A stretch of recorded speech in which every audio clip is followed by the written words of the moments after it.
Assalamualaikum warahmatullahi wabarakatuh.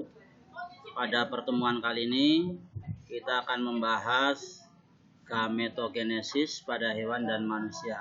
Apa itu gametogenesis? Itu proses pembentukan gamet atau proses pembentukan sel-sel kelamin. Terdiri dari dua jenis, yaitu spermatogenesis, proses pembentukan sperma, dan oogenesis, proses pembentukan ovum. Kita bahas satu persatu. Yang pertama adalah spermatogenesis, yaitu proses pembentukan sperma. Nah, ini terjadi pada testis, yaitu alat reproduksi pada pria, dan dipengaruhi oleh hormon testosteron. Dalam proses spermatogenesis, bahan bakunya adalah spermatogonium, akan membelah terlebih dulu secara mitosis menjadi beberapa spermatogonium.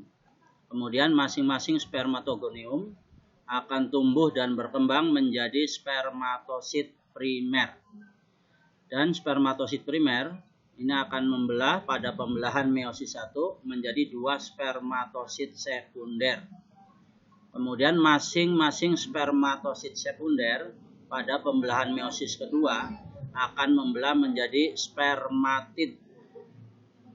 Dan setiap spermatid ini akan mengalami diferensiasi dan spesialisasi fungsi menjadi sperma.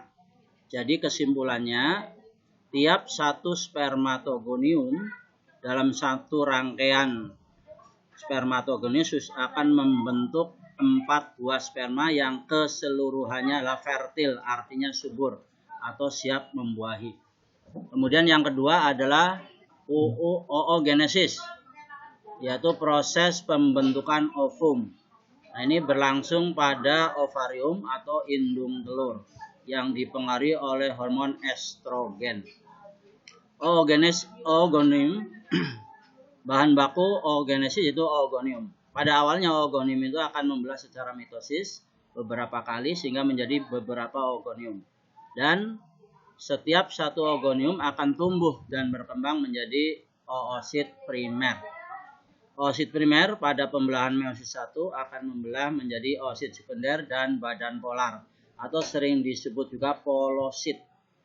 Kemudian oosit sekunder akan membelah menjadi satu ootid dan satu badan polar pada pembelahan meiosis 2. Dan badan polar yang pertama nanti akan membelah menjadi dua badan polar atau polosit.